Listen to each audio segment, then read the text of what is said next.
My name is Jarding, a mentee who's part of the Girls for Girls program. Today we had our session 5, which was about public service and running for office. One of the things that I will take back from today's session, personally, is what one of our mentors had said, Matilo. She had mentioned that your first 12 steps and your first 12 words are the ones that matter. They set the ambience of what you bring into the table. And today's discussions, we discussed about, as someone who'd want to run for position or leadership positions, what you should be and how you should hold yourself. And we also pinpointed that if at all you're running for a leadership position, be who you are. Don't change for the people that are around you or change because people are telling you to do so. You should remain yourself and always know what you're passionate about, because what you're passionate about also helps in what you bring into the table. It helps you know that this is who I am and this is what I want to do.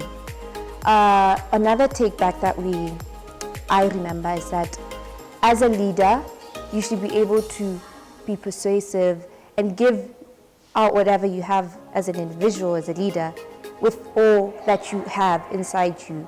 Your past experiences, everything should align to what you're going for.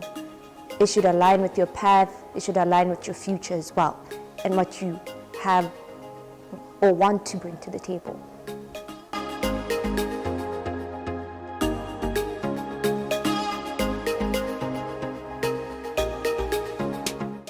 What am I passionate about? Like I said, I'm a leader, passionate about young women, passionate about empowering young women.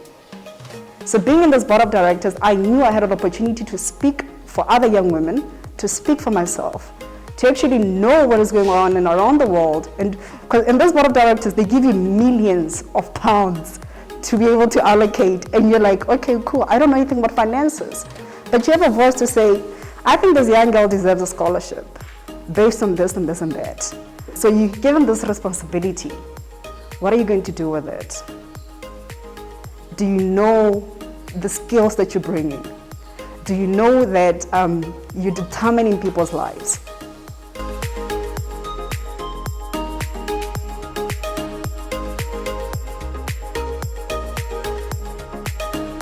The other thing, we went to the topic of the session, which is public service and running for office. So we mentioned that we had to mention on our experiences. Some members were able to note that they did the running office positions, or they were able to give speeches or take part as leaders in their lives, and some did not have the experience. The other thing is that we spoke about the process of you having to be a running officer. For example, some of you are SRC, some of you are counselors, some of you are monitors. So you have to trust the process.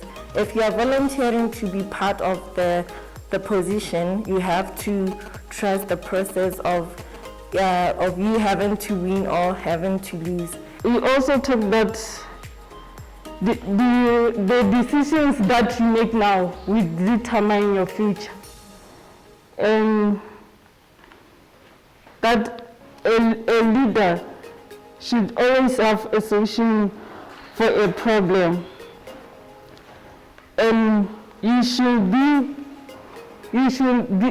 know who you are. My name is Janet Masala.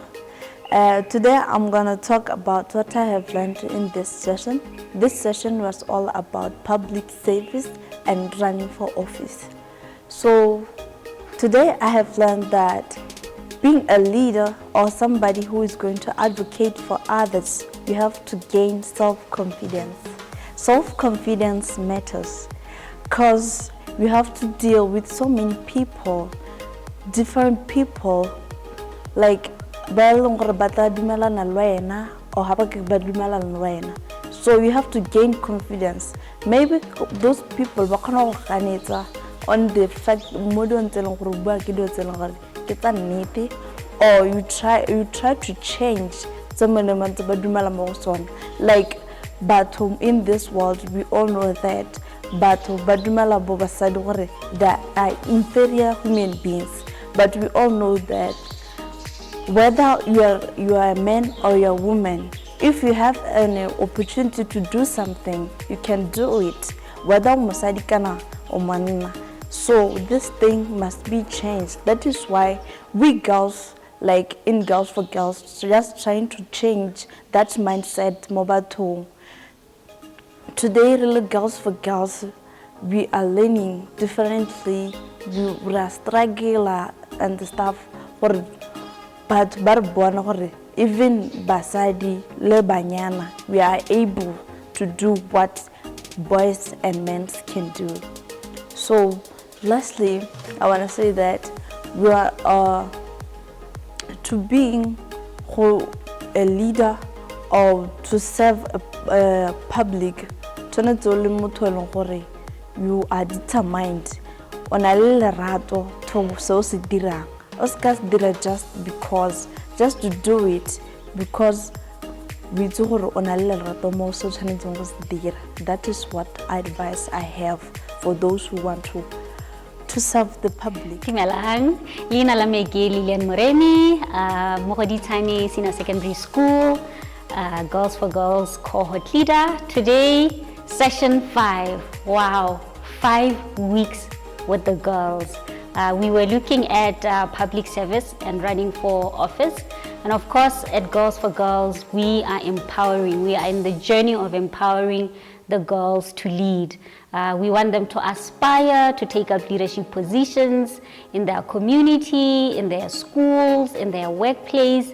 And so today's session was very relevant when we were actually driving the point home to say what could be the strategies that they could be using for when they are campaigning for positions. It could be the position is when they're campaigning for positions such as SRC, Moskolong, Kana SRC, when they get to tertiary. So we were looking at those sort of things. But again, another highlight of the session was how all the girls that haven't been able to say anything since we started with session 1 up until now, they were given an opportunity and they were encouraged, to take part in some of the segments of the program. So it was really heartwarming for the girls. They were feeling very terrified, very nervous, to have the courage to stand up and say something. So it was really heartwarming to see that. Other than that, also very encouraging for us, the mentors, to indeed see that the work that we are doing, volunteering, coming here every Saturday to sit with the girls and talk about how they can be empowered to become leaders in their own right, is how now they are they're very, very confident. They really come out and they're eager to ask questions, they're eager to comment, they're eager to share their experiences. It is very, very heartwarming. We are here as mentors thinking, we are coming to empower the girls to lead and motivate them. But actually they are motivating us as mentors as well. So today has been a successful session, our 5th session, and we are looking forward to our final session, which is next week, where we will be looking at ethics and values in decision making as we are wrapping up the Girls for Girls Mogoditshane Cohort program. Now you might be wondering, so once the program ends, what's going to happen to the girls? Well, the girls are just going to be concentrating on writing their final exams because our cohort is full of Form 5s. It's actually Form 5 students, and so they will be focusing on their final exams, and then as they leave high school going into tertiary, when they are waiting, they will get an opportunity to be trained to become mentors and go into their different villages, Gobo Takatukwane, Gobo Tamaha Khabane, Gobo Mushopa, Sulukulela, Mankodi, all these places wherever they are from, to actually start up their own cohorts and circles and empowering the girls in their villages to also gain enough confidence, be motivated, be inspired to lead. So that's what we are looking forward to as we are about to wrap the journey. So thank you so much for being part of this program, and please do not forget to leave comments and any word of encouragement to the girls, to the mentees, to the mentors, or to the general Girls for Girls network. Thank you so much for traveling this journey with us, and we look forward to seeing you again next week.